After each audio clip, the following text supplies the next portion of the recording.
د شپې داستان.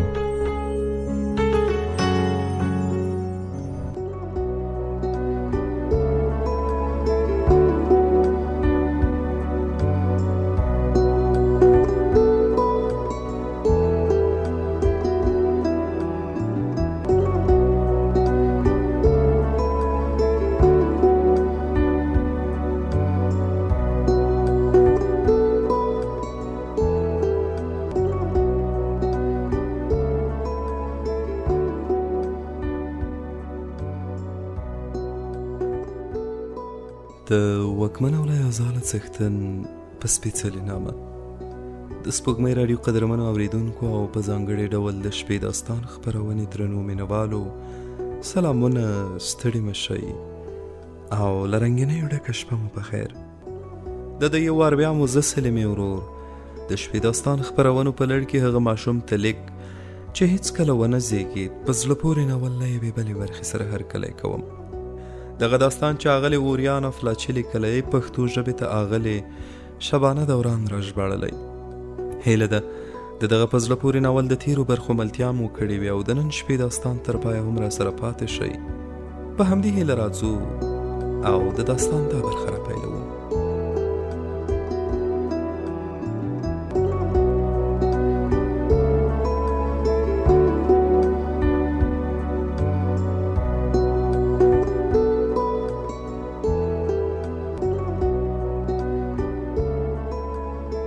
امیدوارې میرمنې په خپله ګېډه کې ماشوم ته د خبرو او کیسو په دوام داسې وویل.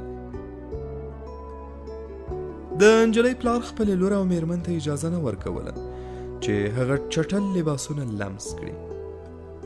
ویل به یې ښه وي او که بد، سبا پیل شوی او په لوړ سر یې باید دفاع وشي. د دې موضوع د اثبات لپاره یې خپل ملګري کور ته دعوتول او حتی خپل برخه تازه ډوډۍ به هم هغوی ته ورکوله. یوه شپه یې خپلو ملګرو ته اوږده وینا وکړه او د هغه سبا چې د ټولو په ویاړ یې خپل د سرو زرو لاسي ساعت ملګرو ته ډالۍ کړ. ملګرو یې ساعت واخیست او په بدل کې یې خپل خیرن کالي ورته ډالۍ کړل. نجلۍ ډېره خفه شوه، خو لوږه له انساني وسوسې ډکه ده. څو ورځې وروسته نجلۍ له خپل پلار پټ د خیرنو جامو د مینځلو غوښتونکې شوه. 2 کڅوړې یې ورکړې، یوه له خیرنو جامو ډکه او بله له خوړو. د خوړو کڅوړه فوراً خلاصه شوه. 3 قوطۍ پخه لوبیا، 2 ډوډۍ، 1 بسته بادام او 1 کوچنی لوښی آیسکریم. د خیرنو جامو کڅوړه وروسته خلاصه شوه. کله چې هغه په تشت کې واچول، نجلۍ له غوسې سره شوه. کڅوړه له مردارو نیکرونو ډکه وه. د مردارو نیکرونو د وینځلو پر مهال په دې پوهه شوم چې زموږ سبا لا نه وه رارسېدلې او شاید هم هېڅکله را ونه رسېږي. تل به یې په ژمنو زموږ سر ګرماوه. یوه د فریب او نیرنګ رشته کې چې د مصنوعي خواخوږۍ او ذلت ډالیو په پوښ کې پټه وه، موږ یې آرامولو. ماشومه، آیا زما سبا به تا ته کله در ورسېږي؟ 100 او 1000 کاله وشول چې خلک د سبا په هیله بچي زېږوي او هیله من وي چې بچي به یې ښه سبا ولري او دا سبا بیا وروسته د مرکز ګرمۍ په درلودلو خلاصه کېږي. البته کله چې له سړو رېږدي، مرکز ګرمي ډېر ښه شی دی، خو بېشکه تا ته خوشبختي نه راوړي او ستا له حیثیت څخه دفاع نه کوي. د مرکز ګرمۍ په لرلو هم باید زورګویي، سختي او فریبونه قبول کړي او سبا د یوه لوی دروغ په توګه باقي پاتې شي. مخکې مې هم درته وویل چې هیڅ شی له نیستۍ بتر نه دی. له درده باید ویره ونه لرو، له مرګه هم همداسې، ځکه کله چې څوک مړ کېږي یعنې مخکې زېږېدلی دی او درته ویلې مې چې د زیږېدو عذاب تر خلا او سکوت غوره دی. خو ماشومه، آیا دا سم دی؟ آیا دا سم دی چې ته د بمبار له امله له منځه لاړ شي یا د یوه قومندان په مرمۍ له دې امله مړ شي چې د لوږې د فشار له امله دې د هغه ډوډۍ پټه کړې وه؟ ته چې هر څومره غټېږي، زه ډېره وېرېږم. هغه لومړی شوق او د ویاړ ډک اطمینان چې زما په حقایقو کې د یو حقیقت پیدا کولو له امله رامنځته شوی هغه تقریبا له منځه تللی. هره ورځ ځان لا ډیر په شک او تردید کې وینم. هغه شک او تردید چې په روح کې مې د مدو جزر په څیر لوړ او ټیټ کیږي او څپې د هستۍ ساحل لمدوي او بیا په شا کیني او یوازې ځک پاتې کیږي. نه غواړم نه هیلې دې کړم، باور وکړه، نه غواړم نه زیږېدو ته دې تشویق کړم. یوازې غواړم مسؤلیتونه مې درته وښیم او تا پکې شریک کړم. ماشومه تر اوسه د فکر کولو او بیا فکر کولو فرصت لري. زه هم په خپل اندازه که څپې لوړې وي او که ټیټې خپل چمتووالی لرم. خو ته مخکې مې درنه پوښتنه وکړه، ته حاضر یې هغه ښځه ووینې چې د منګولیا په ګلونو غورځېدلې وه؟ آیا حاضر یې وګورې د چاکلیټو باران په هغو خلکو کیږي چې اصلاً ورته اړتیا نه لري؟ اوس له تا پوښتنه کوم، آیا حاضر یې چې د نورو نیکرونه ومینځې او پوه شې چې سبا هماغه پرون دی؟ ته په داسې ځای کې چې هره ورځ د سبا ده او هر سبا د یو بریالیتوب دی. ته خو تر اوسه له بدترینو واقعیتونو نه یې خبر شوی. دنیا بدلیږي خو د پخوا په څیر پاتې کیږي.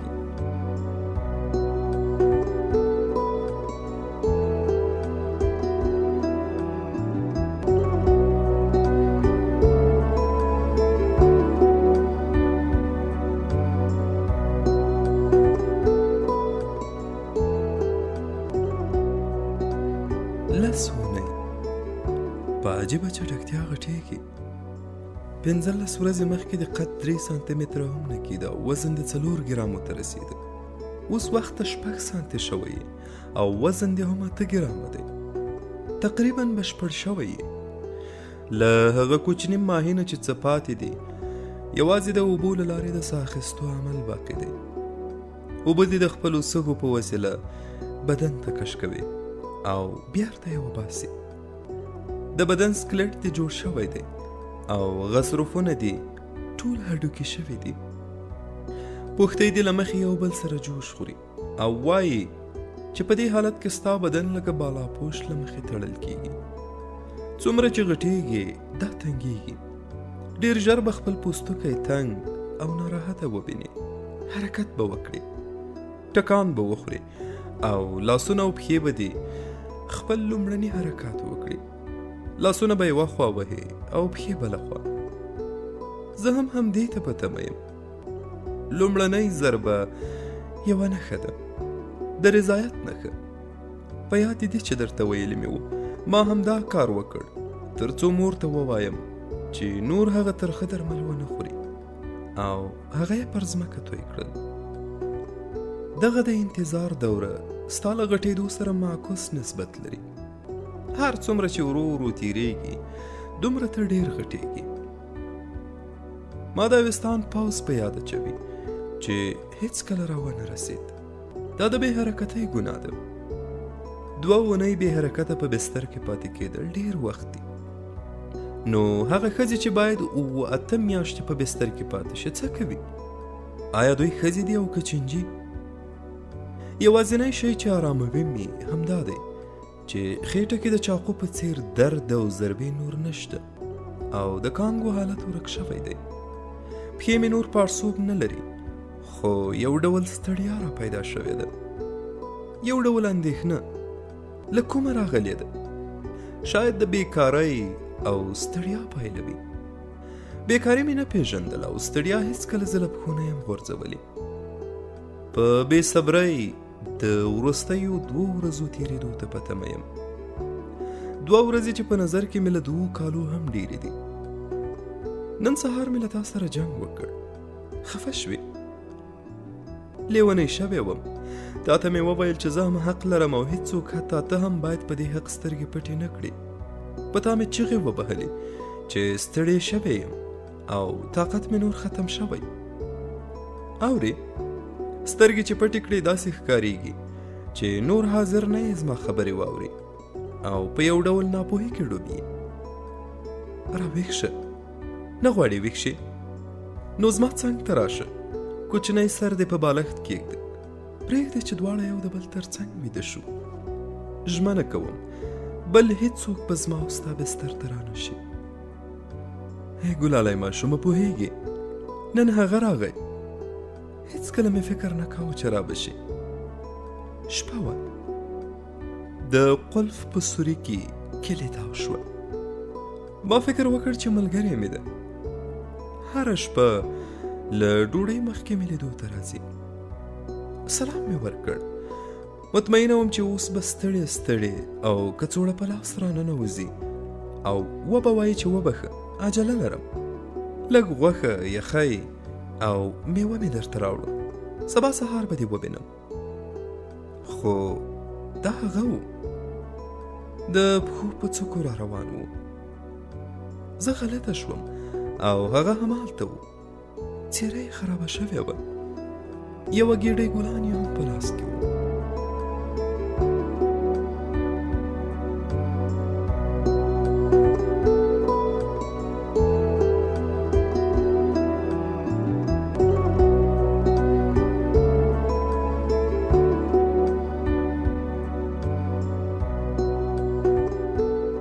لومړی مې حس کړه چې یو چا مې په خېټه غاښ لګولی. دا تیزه ضربه د پخوا په څېر نه وه، داسې وه لکه د هغه په لیدلو چې وېرېدلی یې او زه دې په سوک وبهلم چې تا د خپل زړه او کولمو شاته پټ کړم. ساه مې بنده شوه او یخ باد کنګل کړم. ته هم هغه احساس کړ، ته هم نارامه شوې.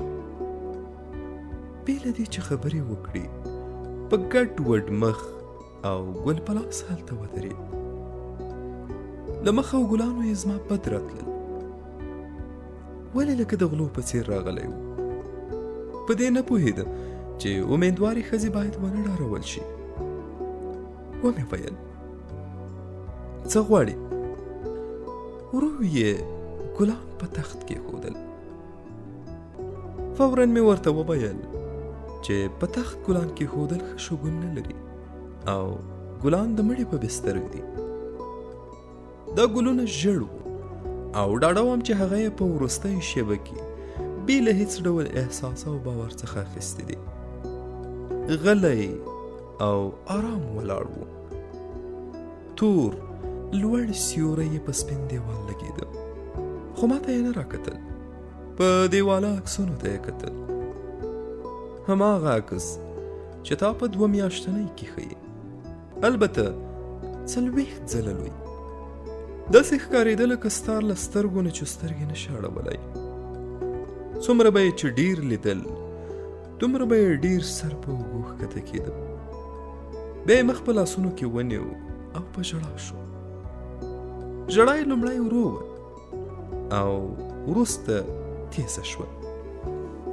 د تخت خواته کېناست تر څو ښه وژاړي. د ژړا غږ یې تخت خوځاوه. فکر مې وکړ چې ټکان به تا نارامه کړي. ورته ومې ویل تخت ته ټکان ورکوي، دا ټکانونه ماشوم نارامه کوي. له مخ یې لاسونه لرې کړل، سترګې یې په دسمال وچې کړې او بیا په څوکۍ کې کېناست. هماغه څوکۍ چې ستا عکس سره خوا کې پرته وه. دا چې ته یې له خپل ځان سره خوا کې ولیدې، له دې حیران شو. ستا سترګې بې حرکته وي او د سترګو ګاټې دي لړزېدلې او له رازه تش وو. وروسته یې ژبه خلاصه شوه. دا ماشوم زما هم دی. له ډېرې غوسې ولړزېدم، له تخته نیمه پاڅېدم او چغه مې کړه، نه ته نه زما یې او نه هم د هغه، ته د خپل ځان یې. چغې مې زیاتې شوې.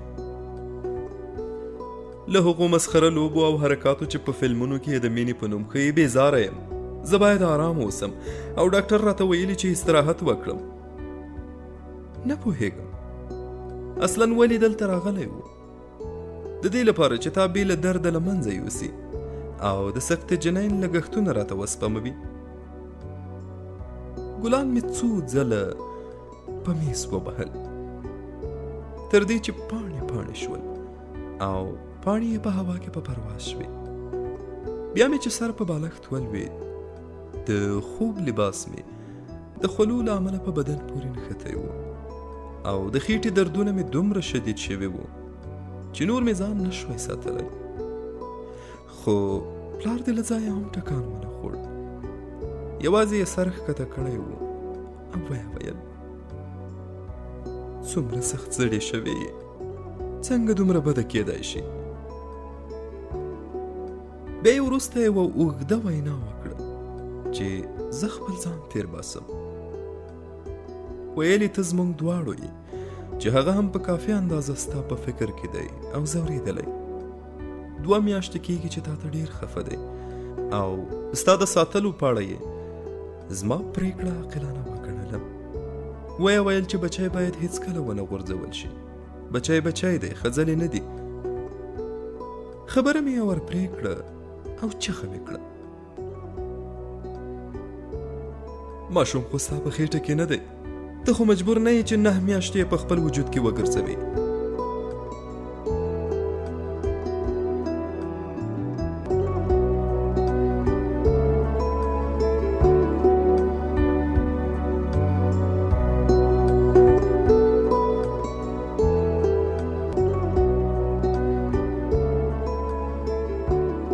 له ډېره تعجبه یې خوله خلاصه پاتې شوه. بیا یې وویل: فکر مې کاوه چې ته ماشوم غواړې او له زیږولو یې خوښه یې. په دې وخت کې یوه پېښه وشوه چې اصلاً نه پوهېږم دلیل یې څه و. یو وار ژړا ونیولم. پوهېږې، تر هغه وخته مې ژړا نه وه کړې او نه مې غوښتل ژړا وکړم، ځکه ژړا زه سپکه او بده کولم. خو څومره مې چې د اوښکو څاڅکي شاته ټېله کول، په هماغه سرعت پر مخ را روان شول. هڅه مې وکړه چې سګرټ ولګوم. اوښکو مې سګرټ هم لوند کړ. پلار دې له ځایه پورته شو، زما په لور راغی او زما پر سر یې لاس کېښود. بیا یې وویل: ځم چې قهوه درته جوړه کړم. او پر پخلنځي ننوت. کله چې بیرته له پخلنځي راغی، زه په خپلو اعصابو واکمنه شوې وم. خو هغه نه. د قهوې پیاله یې لکه جواهر په لاس کې نیولې وه. قهوه مې وڅښله. بیا په تمه شوم چې خپله لاره ونیسي او ولاړ شي. خو هغه نه ولاړ. پوښتنه یې وکړه چې غواړم څه وخورم. په یاد مې شول چې ملګری مې د هرې شپې په خلاف نن شپه زما لیدو ته نه ده راغلی. متوجه شوم چې ملګری مې ستا پلار دلته رالیږلی. هغه مې بده راغله. هغه ټول مې بد راغلل چې فکر کوي په خپلو سمو او ناسمو کلیشه‌يي افکارو او قوانینو له نورو سره مرسته کولی شي. مریم، عیسی، یوسف. ولی یوسف؟ مریم ډېره ښه ده، خپله او زوی یې. په کیسه کې یوازې دا 2 شیان د منلو دي: د هغه څیردارې نطفې افسانه چې له مقاربت پرته جوړه شوه. نو یوسف څه کول؟ د هغه خاصیت څه وي؟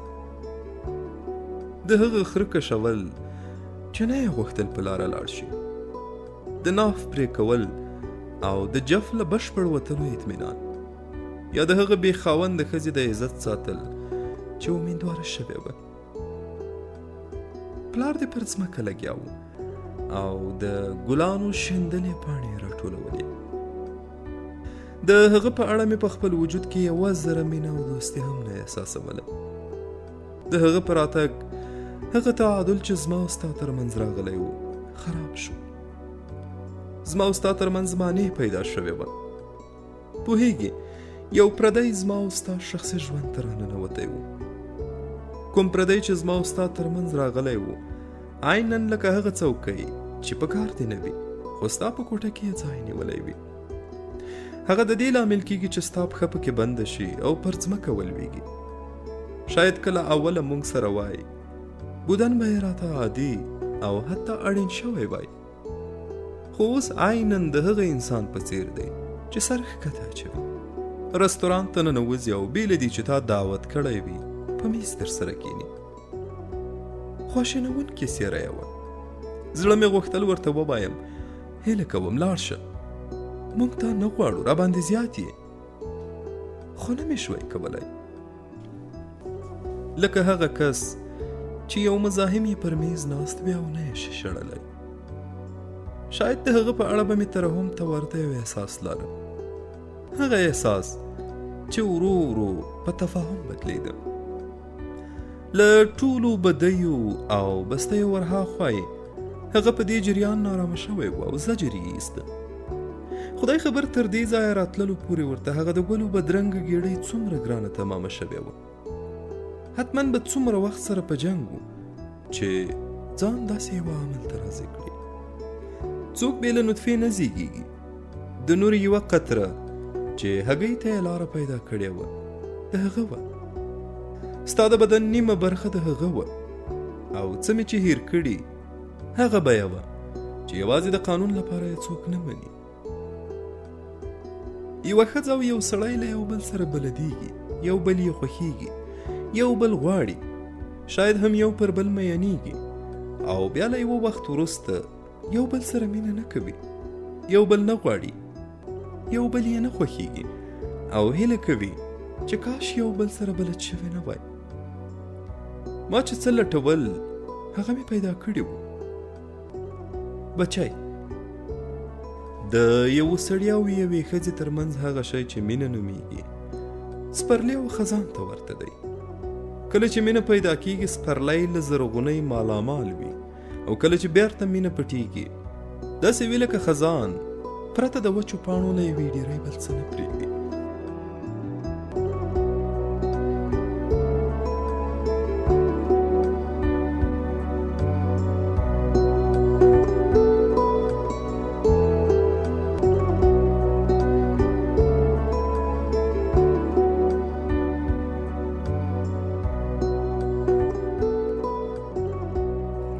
د شپې داستان خپرونې درنو مینوالو، زموږ د نن شپې داستان دا برخه هم همدومره وه او په همدې ځای پای ته رسېږي.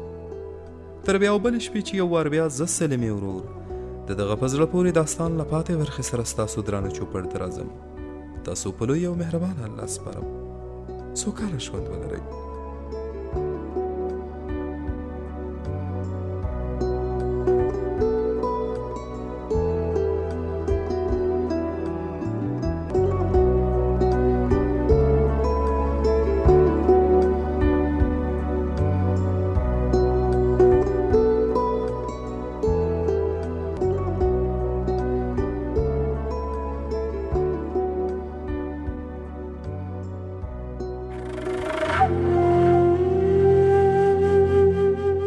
د شپې داستان.